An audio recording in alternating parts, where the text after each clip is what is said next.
altcoin season is upon us, in my opinion. I think we're going to start to see certain altcoins go parabolic, and it just typically follows a cycle. Now, I'm not sure if it's going to happen this week, next week, or maybe in December, but I feel like it's pretty close. And reason being is because Bitcoin didn't shoot through 100K, and I feel like it was on it had real good momentum to do so, but I think it just went close to it may go close to 100K or try to break 100K again. But honestly, I think it's just going to be ranging for the next month or so from 85 to 90K, and we're going to start to see some of those profit people that are taking profit from BTC, some of that liquidity flow into the altcoins, in my opinion. So let me share my screen so we can look at some coins here. One specific coin that is leading me to believe that altcoin season is upon us is Solana.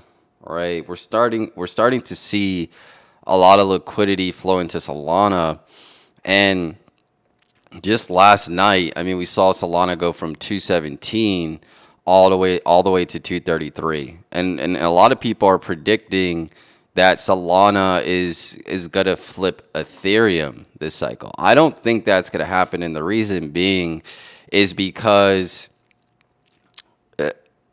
Ethereum has a spot ETF, right? And I'm not sure of the inflows. And actually, that might be something good to look up. So let me stop sharing my screen. Give me just a sec. Ethereum ETF spot ETF inflows. Let's see. Okay, yeah, let me share my screen.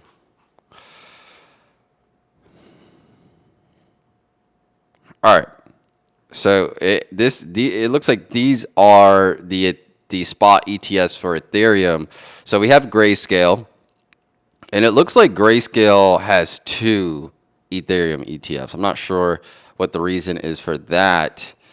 But then we have BlackRock, then we have Bitwise, we have Fidelity, we have VanEck, we have Franklin, which I'm not sure who that is, and then we have 21 shares, and then we have Invesco. So yeah, the reason why I don't think Solana is gonna flip Ethereum this cycle is because one, Solana does not have a spot ETF like Ethereum. And I think once BTC starts to cool down, which I think we're starting to see, I think we're going to start to see institutions put a lot more money in Ethereum. That's just my opinion. And if we look at the inflows right here, it's a total of 67.42K. Now, I'm not sure if this is in millions or what, but I think it is. I don't think they're buying, unless it's like 67K BT or Ethereum. Let's see. Let's do the math. Oh my goodness. I don't know. I got this smell in my nose.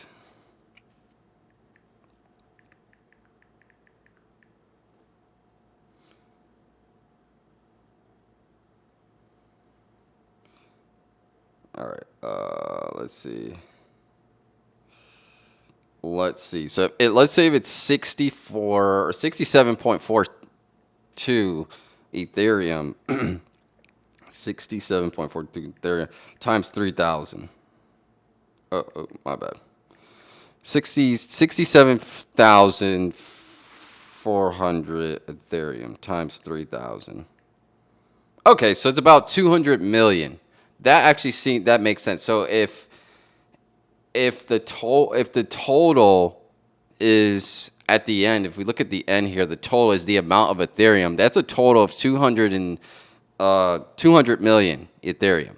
So people that own, or institutions that own a spot Ethereum ETF, they're making purchases. It's not as big as BTC, because BTC, they're getting like billions a week. All right, so this is just like 200 million, which is still a good amount.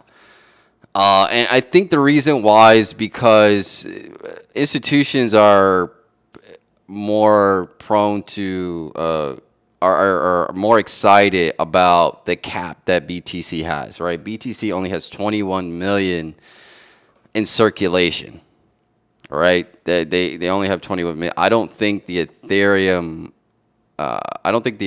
supply is capped. Let me make sure that that is correct. I don't think is the Ethereum supply capped. I don't think it is. I think what they have like a burning mechanism because they just rolled out this protocol that allows you to burn Ethereum. And here's how Ethereum supply works. Initial supply at its launch in 2015, Ethereum had a supply of approximately 72 million Ethereum. Ongoing issuance. New Ethereum is issued to validators to secure the network. The annual issuance rate has decreased significantly. Okay, so to validate the network, they issue out new Ethereum, which is what I thought. And the annual issuance rate has decreased significantly since Ethereum transitioned to proof of stake with the Ethereum 2.0 upgrade in September. All right, so that's decreasing. And then also the EIP 1559 and burning mechanism. With the implementation of EIP 1559 in August 2021, a portion of Ethereum used for transaction fees is burned, effectively removing it from circulation. So I think this is going to be very interesting to institutions. Obviously, they already have spot ETFs and they're purchasing, but they're not purchasing in the magnitude in which they're purchasing the BTC spot ETFs. But I think soon that's going to be soon. They're going to soon to catch up, right? Because Ethereum has the most developers on its protocol. If you look at all the protocols besides BTC, Ethereum has the most developers working on the space. Now, even though Ethereum, transactions fees are costly, it's very slow, and they have like a lot of layer two. So that's why you kind of see Solana taking over. But I don't know. I don't think Solana will take over Ethereum. I think it's going to do really well. A lot of people are predicting it's going to go to 800, but you got to look at the market cap, right? It's 110 billion. I think if it reaches 800 this bull cycle, I think it's going to be towards the tail end, right? Because it's already at 110 billion. For it to go to 800, it's going to have to be somewhere close to 500 billion.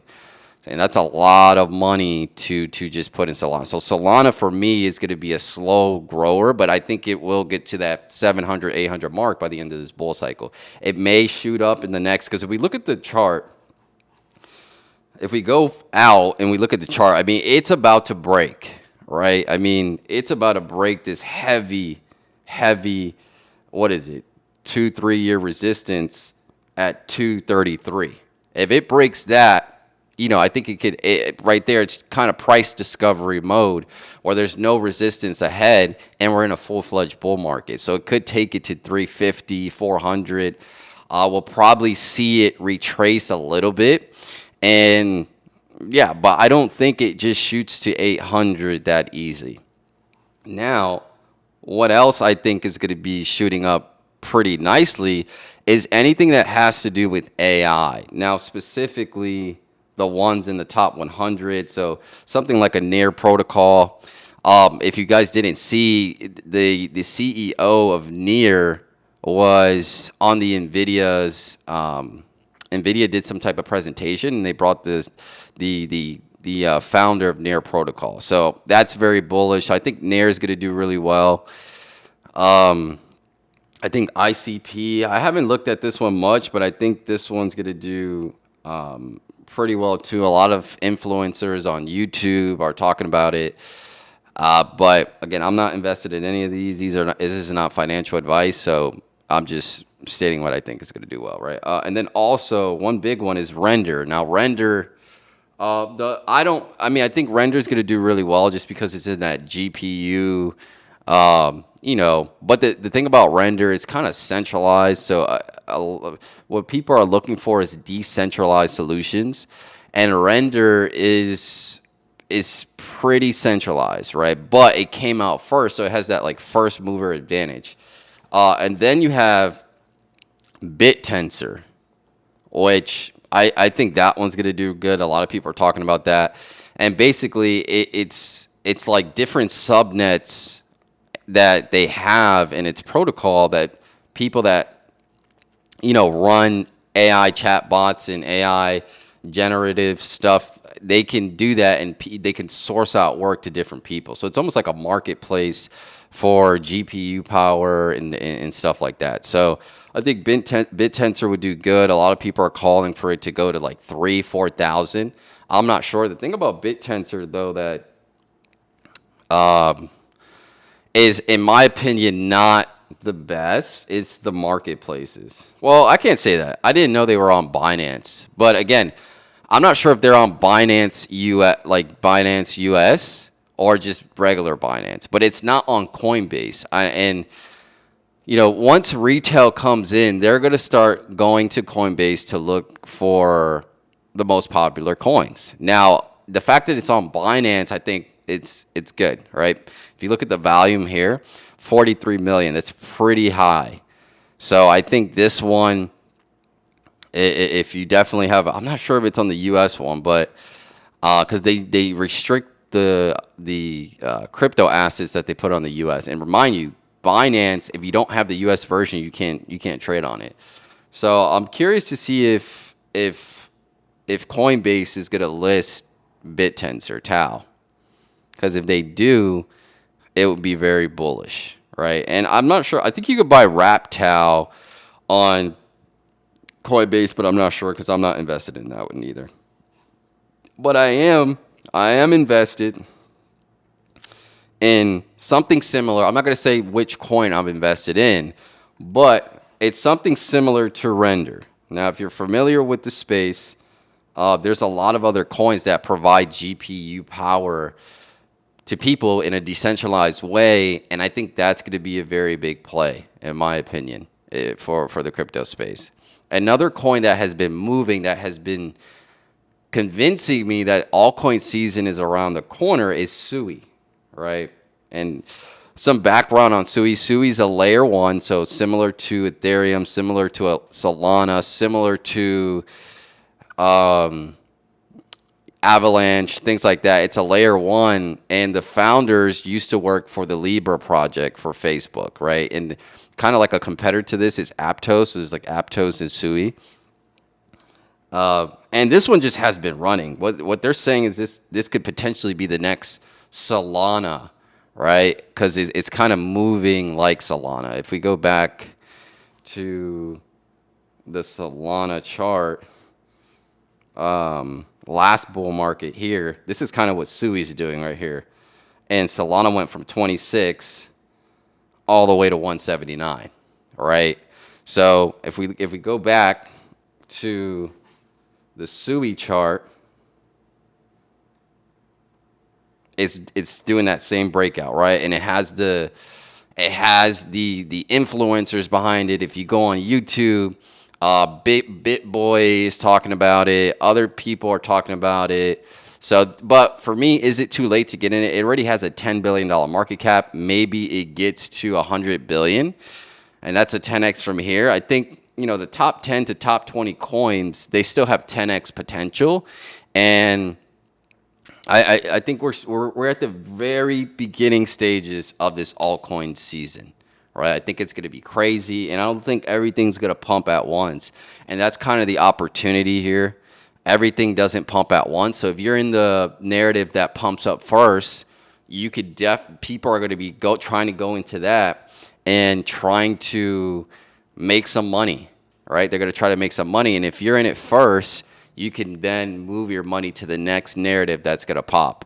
And I think that's where the money is made when altcoin season is here. It's made in getting in the hottest narratives that pump first, and then you make sure my mic is working.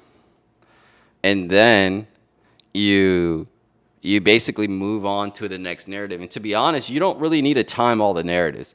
I think if you're in the top narrative and your coin pops, you can identify a narrative that hasn't popped yet by looking at some of the top projects in that narrative and seeing has it moved. And most likely all these coins are going to move. So if you're in one of those first narratives that pop and get a 5 to 10x or even higher than that, I think you could take that and then move it to a narrative that hasn't popped, and it's going to be very beneficial for you. Like, you know, if you like, and that's kind of how you get like 100x's, 50 to 100x's, because if you did the math, like 100x of $10 would be what, $1,000, right? So if you did 10 times 10, you know, you got a 10x first somewhere, and then you took that $100 and went into a narrative that didn't pop yet, and you got a 10x there. Well, that's your 100x, right? That is the power of being in the hottest narratives first. You could take your money and potentially, you know, get that 100x pretty easy. So I think that's something that people don't talk about. It's very lucrative when altcoin season pops, because people get their 5 to 10x somewhere and move that money somewhere else, right? And they just keep moving it to things that haven't popped yet.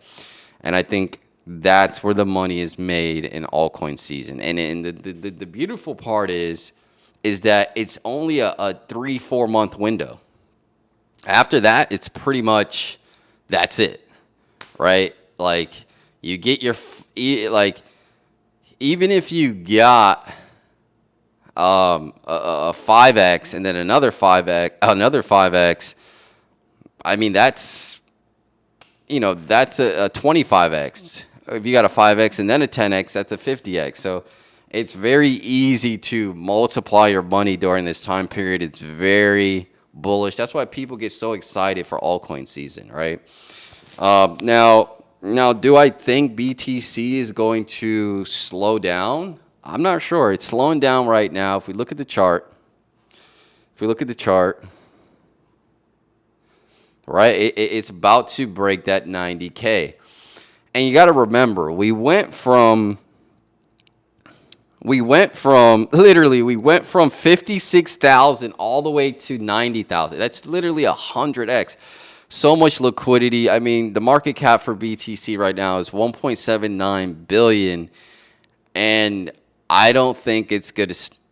I think right now it's going to cool off just for a little bit, and we're going to see a nice altcoin season. So it's very interesting times to be a crypto investor. Now, some things to watch out for. You got to watch out for. That's why I don't promote any coin. I don't talk about what coins I'm invested in. I will talk about it once this bull market is over, because I don't want to be like these YouTubers that talk about these coins. And even if somebody discloses that they're in the coin, I still think it's not. I can't say it's not genuine. The thing is, it's hard to. I mean, I guess they should be disclosing it. If they're in it, they should be disclosing it.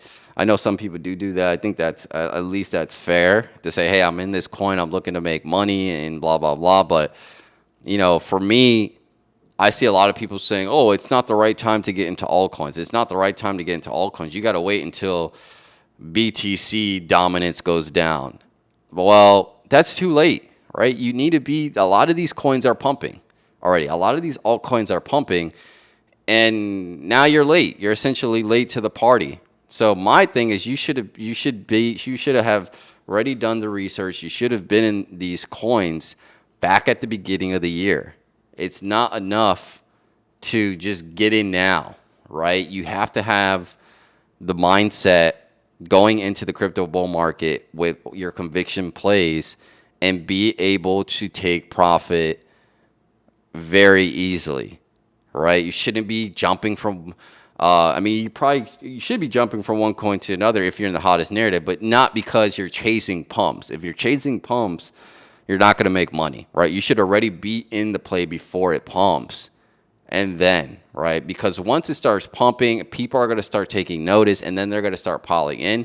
It'll probably have a day, 2 to 3 days of pumping, And if you're late to the party, you're going to be holding the bag, right? And then that's going to fall, and then you're going to try to catch the next one that's pumping, and then you're just going to be behind the cycle. So you got to be one step ahead of the cycle, and make sure that you're not just following pumps, right? So yeah, I think this bull market is, I mean, this altcoin season is around the corner.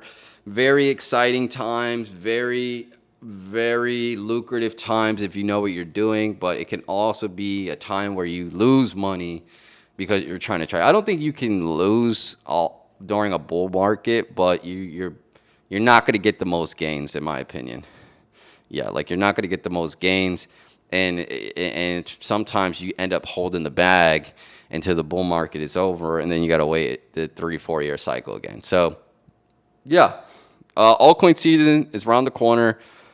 Very exciting, and I'm happy to. I'm very excited, interested to see what this week brings us, because it looks like BTC is retracing. BTC dominance is falling, and as BTC dominance falls, typically that money flows into altcoins, and the hottest narratives are going to be the ones that pump the most, and that's where you see that 5 to 10x. All right, so yeah, that's pretty much it. I'll see you guys in the next one. Take care.